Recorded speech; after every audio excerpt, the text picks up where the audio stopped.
हळद रुसली कुंकू हसले या मालिकेच्या पुढील काही येणाऱ्या भागांचे अपडेट जाणून घेऊया आपल्या आजच्या या व्हिडिओमध्ये. चला तर मग प्रेक्षकांनो सुरुवात करूया आपल्या आजच्या व्हिडिओला. तर आपण इथे पाहणार आहोत की कशा पद्धतीने आता कृष्णा ही बाळजाबाईंची बाजू घेऊन सगळ्यांशी भांडणार आणि दुष्यंतसुद्धा तिला साथ देणार. तर दुसऱ्या बाजूला इकडे आता समर आहे जो त्याने आता केलेलं कांड कृष्णाच्या समोर आल्यावर कृष्णा समरला थोबडवणार. आता नेमकं कसं काय घडतं ह्या सर्व गोष्टी आपल्या व्हिडिओमध्ये सविस्तर पाहूया. तर इकडे आता गावातली सगळी लोकं जी असतात ती बाळजाबाईंना म्हणजे काळ तोंडाला फासण्यासाठी आलेली असतात. त्यावेळी कृष्णा ही लोकांना म्हणत असते, हे बघा थांबा, कुणी बी ह्यो असला येडेपणा करू नकासा, थांबा, मी थांबा म्हणायलोय नवं, थांबा, असं नका करू, हे समज करून काय बी घावणार नाही आहे, ह्याच्यातनं फक्त तरासच वरती येणार आहे. त्यावर लोक म्हणत असतात, तरास नाही समाधान येणार आहे. या बाळजानं आज पावतर आम्हाला छळलं, सतिवलं, त्रास दिला, आम्ही या समध्या गोष्टींचा बदला तर घ्यायलाच हवा नवं, म्हणून आम्ही यायलो आहे. आणि मग आता ती लोक काळं फासायला येत असतात. त्यावेळी मग कृष्णा ही थांबवण्याचा प्रयत्न जरी करत असली तरी शेवटी कृष्णाची ताकद ही कमी पडते. आणि मग त्यावेळी आता लगेचच जो दुष्यंत असतो तो सुद्धा कृष्णाच्या मदतीला येतो आणि तो म्हणत असतो, कळत नाही आहे का तुम्हाला, कृष्णाने सांगितलं ना की हे काळं वगैरे तोंडाला फासून काही मिळणार नाही आहे म्हणून, मग थांबा, काही मिळणार नाही आहे, न्याय निवाडा व्यवस्थित होईल, त्यामुळे प्लीज जरा दम धरा. कृष्णाने आजपर्यंत कधीही तुमचा कुणाचाही विश्वासघात केलेला नाही किंवा कोणाचाही पक्षपातीपणा घेऊन तिने न्याय केलेला नाही. आजही तसं काहीही घडणार नाही आहे. आजही न्याय हा सत्याच्याच बाजूने होणार आहे. त्यामुळे प्लीज शांत बसा.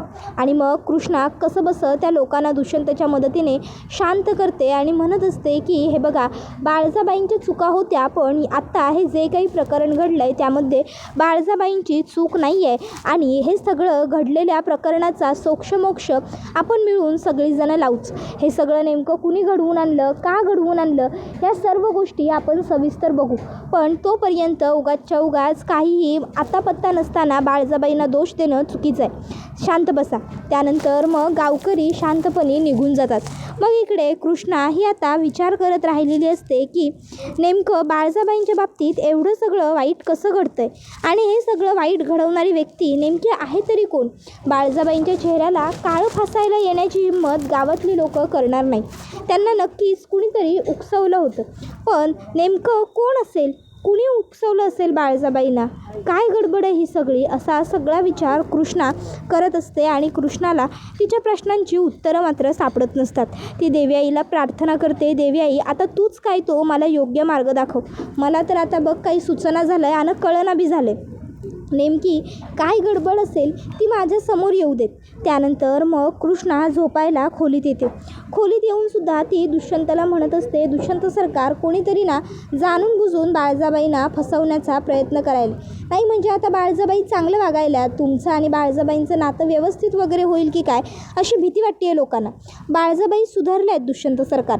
त्यावर दुष्यंत म्हणतो की कृष्णा गप ग, उगाच किती आंधळ्यासारखा विश्वास ठेवशील त्या बाईवर, ती बाई ना एक नंबरची खोटारडी आहे, एक नंबरची नाटके आहे. अगं तब्बल 25 वर्ष प्रेमाच्या जाळ्यात तिने मला फसवलं, आईच्या मायेखाली दबवलं आणि आता माझा तिच्यावरती विश्वास पटणं ना शक्यच नाही आहे. मला तिचा खोटारडेपणा झालेला आहे, दिसत आहे. त्यामुळे आता पुन्हा तू माझ्याजवळ अजिबातच त्या बाईची वकिली करायला येऊ नको. ती बाई काय लायकीची आहे ना ते मला शांतपणे आणि व्यवस्थितपणे कळलेलं आहे आणि आता मी कसं बसं ते सगळं पचवलेलं सुद्धा आहे. त्यामुळे पुन्हा तू माझ्याकडे येऊन त्या बाईचे चांगले गुण सांगून चांगले गोडवे गाऊन काहीही फरक पडणार नाही आहे. अगदी तीळ मात्र सुद्धा माझ्यामध्ये फरक पडणार नाही आहे. ती बाई तुला जरी चांगली वाटत असली ना तरी ती किती नालायक बाई आहे हे मी माझ्या डोळ्यांनी पाहिलेलं आहे. त्यामुळे मला काहीच फरक पडत नाही, तू तिच्याबद्दल कितीही गोडवे गायले तरी. कळलं का तुला. त्याबरोबर कृष्णा म्हणते, दुष्यंत सरकार बास, अहो तुम्ही ना बाळजाबाईंच्या विरोध मनामध्ये इतकी गरळ साठवून ठेवली आहे की नाही, त्यामुळं तुम्हाला बाळजाबाईंचा चांगुलपणा दिसतच नाही आहे. आणि हो मी मान्य करते ना, बाळजाबाई चुकल्या, त्यांनी खूप पापं केली. अहो पण दुसऱ्यांच्या समोर बाई नाटक करते हे आपण स्वीकारू शकतो, पण बाई स्वतः का बरं नाटक करेल एकटी खोलीत असताना? तुम्हाला माहिती आहे बाळजाबाईंनी स्वतःच्या हाताने स्वतःच्या अंगावरती चापकाचे फटके मारून घेतले. का तर स्वतःला शिक्षा म्हणून, की एवढी वाईट त्या का वागल्या.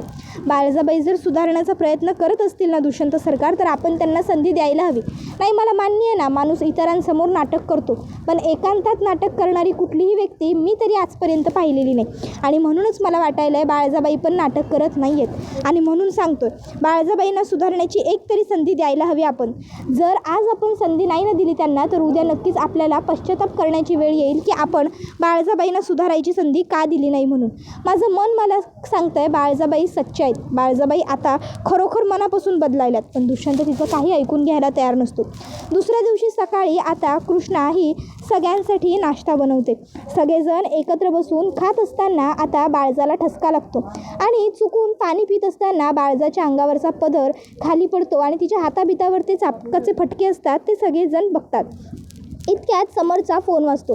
समर फोनवर बोलायला बाजूला जातो. आता हा त्याच माणसांचा फोन असतो ज्यांनी बाळजाबाईच्या चेहऱ्याला काळं फासण्यासाठी लोकांना उकसवलं होतं.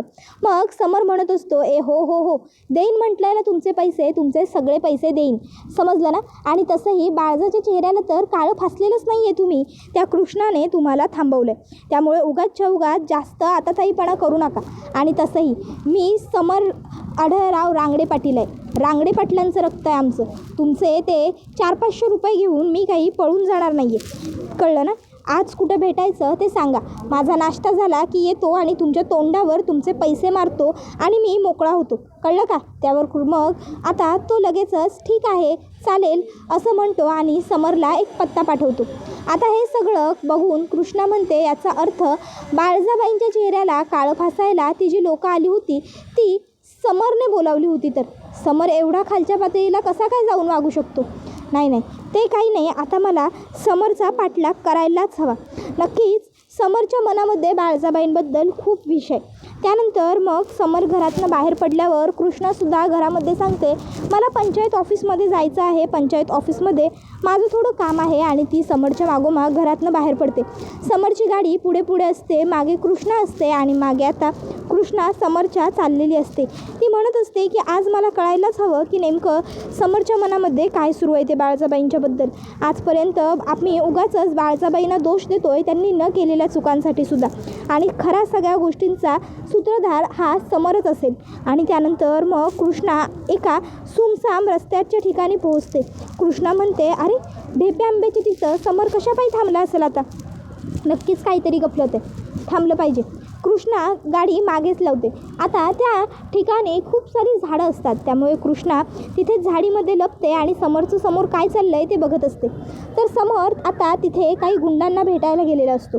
तो त्या लोकांना पैसे देतो आणि आता तो त्यांना सांगत असतो की तुम्ही काम तर व्यवस्थित अजिबातच केलेलं नाही आहे, पण काय करू, पैसे देतोय, लक्षात ठेवा जर पुन्हा काही चुकीचं केलं ना, मी पुन्हा काम दिलं आणि ते चोख नाही ना पार पडलं तर गाठ माझ्याशी आहे, समजलं ना.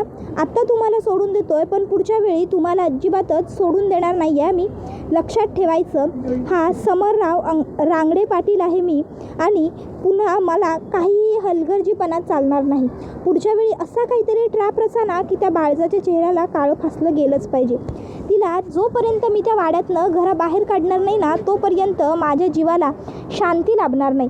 तिला घरातनं बाहेर काढूनच मला बरं वाटेल. त्याबरोबर हे सगळं काही कृष्णा ऐकते आणि कृष्णाला खूप मोठा धक्का बसतो. कृष्णा विचार करते की बापरे, म्हणजे समरच्या मनामध्ये बाळजाबाईंविरुद्ध इतकं विष आहे आणि समर इतक्या खालच्या थराला जाऊन वागतोय. मला तर खरोखर कळतच नाही आहे की नेमकं या समरचं हे सगळं विचित्र वागणं का सुरू आहे. बस आता मी समरला सोडणार नाही. मग आता कृष्णा समरच्या समोर येते आणि म्हणते वा समर वा, खरंच खूप हुशार आहेस तू. मग कृष्णा समरच्या थोबाडात देते. समर आता खोटं बोलू लागतो. हे बघ कृष्णा, तुला जसं वाटतंय तसं काही. त्यावर कृष्णा म्हणते गप, एकदम गप, नाहीतर ह्यो गाल तर लाल केला आहे, संगत दुसरा बी लाल करीन, समजलं ना. समर, तुझं समज बोलणं मी आधीच मागं उभं राहून ऐकलं आहे. तुला काहीच वाटलं नाही का रे की बाळजाबाईंविरुद्ध एवढे कट कारस्थानं करताना अरे या त्या बाळजाबाई आहेत ज्या तुमच्याबरोबर चांगलं वागण्याचा प्रयत्न करतायत आणि तुम्ही काय करताय तर तुम्ही त्यांच्या विरोधात नवनवीन कट रचताय, तुम्ही त्यांना आणखीन जास्त त्रास देण्याचा प्रयत्न करताय. समर, अरे मला तर आता हेही वाटतंय की बाळजाबाईंवर त्या दिवशी हल्लासुद्धा तूच घडवला असशील आणि जेवणात मीठसुद्धा तूच घातलं असशील, जेवणसुद्धा तूच खराब केलं असशील. कारण आत्ता जस्ट तू या लोकांसमोर बोललास की बाळजाबाईंना अडकवण्यासाठी तू काहीही करू शकतोस म्हणून. समर, लाज वाटायला हवी रे तुला. जेव्हा तुला या सगळ्या घरामध्ये यायचं होतं, आढळरावांना भेटायचं होतं, तेव्हा तर माझ्यासमोर किती साधा बनला होतास रे तू. मला तर स्वप्नातही विश्वास पटणार नाही की आता माझ्यासमोर जो समोर उभा आहे तो तोच आहे. प्रॉपर्टीसाठी करतोयस ना हे सगळं, पैशांसाठी करतोयस ना. बाळजाबाईंनी आजपर्यंत तुझं काहीही नुकसान केलेलं नाही आहे. उलट बाळजाबाई या तुझ्या नादीच लागत नाही आणि तरीसुद्धा तू त्यांच्या बाबतीत इतका वाईट विचार करतोस, इतका चुकीचा. समर, लाज वाटली नाही का रे तुला हा सर्व विचार करताना, हे असं काहीतरी वागताना? खरंच.